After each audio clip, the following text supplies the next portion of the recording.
What's up guys, it's James Allen, the Out-of-State Investor, and in today's video, I'm going to break down the 5 most landlord-friendly states when it comes to buying rental properties. Now, buying real estate in a landlord-friendly state is one of the most important things you want to consider when buying any property out of state. So you're not going to want to miss out on this one. But before I get started, go ahead and smash that like button. And if this is your first time on the channel, I'm a real estate investor and I flip houses outside of my state along with buying rental properties while teaching you guys how to do the same, along with how to up your own personal financial situation. So if any of that sounds interesting, then definitely subscribe, hit that notification bell so you guys can stay tuned for more videos like this. And with that said, let's get started.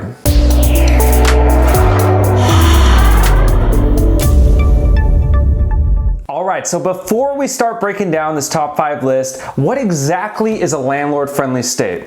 Well, a landlord-friendly state is a state that has laws that are more in favor towards landlords. You see, good investments can easily become bad ones when the law is not on your side. So you really want to pick a state to invest in that has good policies when it comes to evictions, rent control, and what rights your tenants have. Now, there's quite a few things to consider when picking the most landlord-friendly states, and also not all laws are equally as important. For instance, it's more important for me to have the ability to evict someone easily for non-payment of rent versus how long the law gives me to return a security deposit. Now, clearly the first one has a bigger effect on my investment. So anyways, I've taken all the landlord-tenant laws into account to provide you with the top 5 most landlord-friendly states to invest in. Now, as we start our top 5 list, all 5 of these states are free of rent control, which is one of the major factors to consider when finding landlord-friendly states. So with that said, starting at number 5, we have the state of Arizona. Now in Arizona, your maximum security deposit that you can charge tenants is limited to just 1.5 months rent. And on top of that, you only have 14 days to return that deposit once your tenant moves out. But that's not what makes Arizona a landlord-friendly state. You see, what makes Arizona the 5th most landlord-friendly state is its eviction policies. You see, when a tenant fails to pay rent or maintain the unit, the landlord only has to give a 5-day notice for the tenant to fix the situation before filing for eviction. Now on top of that, any other kind of lease violations result in a 10-day notice to fix the situation before being able to file for eviction. Now if that's not enough protection, when a tenant lies about their eviction or criminal history, landlords can issue what's called an unconditional quit notice, requiring them to vacate the property in 10 days. And to add to that, if a tenant is actively committing any crimes, landlords can even order an immediate removal from the property. Now this is what makes Arizona one of the most landlord-friendly states in the nation. Next at number 4, we have the state of Louisiana. Now in Louisiana, there is no limit whatsoever as far as the amount of security deposit goes. Landlords also have 30 days to return any leftover security deposit back to the tenant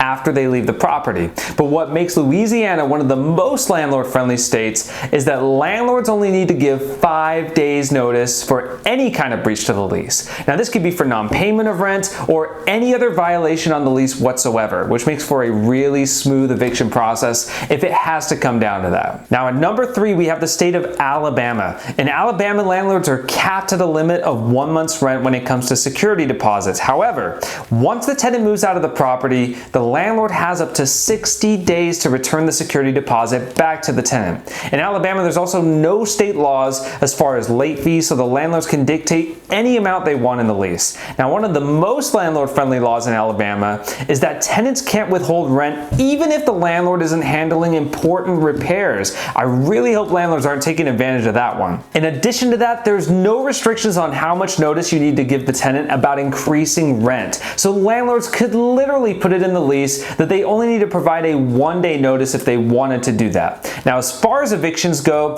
it's a pretty smooth process overall. When a tenant doesn't pay rent, the landlord only has to issue a 7-day notice for the tenant to pay up before pursuing eviction. For any other parts of the lease that are violated, the landlord only needs to give a 14-day notice before pursuing eviction. In addition to all that, landlords also have the ability to issue a 7-day unconditional quit notice for any tenant who misrepresented facts on the application or if they've committed certain crimes like illegal drug use or assault. So with that said, all these laws make Alabama a very landlord-friendly state. At number 2, we have the state of Arkansas. Now, Arkansas has a limit of 2 months rent for security deposits, and just like Alabama, once the tenant moves out, the landlord has a total of 60 days to return the security deposit. Now, when tenants abandon the house, landlords have the ability to dispose of all the tenant's personal property immediately, rather than having to store the property for a certain period of time. Now, when it comes to a tenant not paying rent, a landlord can terminate their lease after rent is just 5 days late.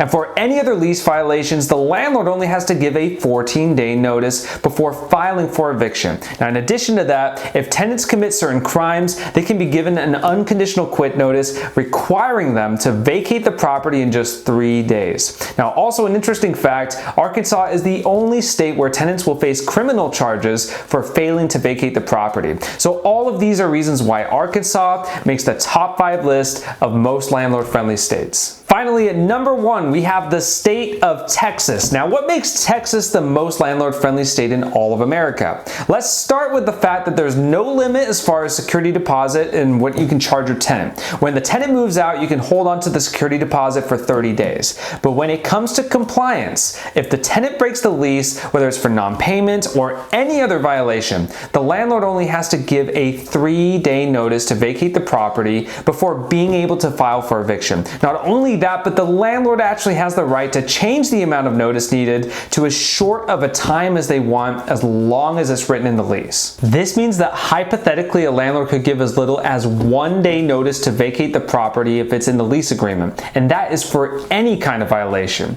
So if that's not enough, the landlord also doesn't even have to give the tenant the opportunity to fix the situation or pay the late rent during that notice period. The landlord can simply file for eviction regardless. Also, when it comes to renewals on yearly leases, the landlord isn't even required to give any notice of a non-renewal. If the tenant doesn't request a renewal, then the landlord can expect that tenant gone at the end of the lease, no questions asked. So with that said, this completes my top 5 list for most landlord-friendly states. Let me know in the comments down below if you enjoyed this video or if you have any questions. Also, if you feel like today's video brought some value, then definitely go ahead and smash that like button, and also subscribe to the channel if you want to see more real estate and personal finance videos like this. Lastly, follow me on Instagram at @TheOutOfStateInvestor. Thanks again for watching, and I'll see you on the next one.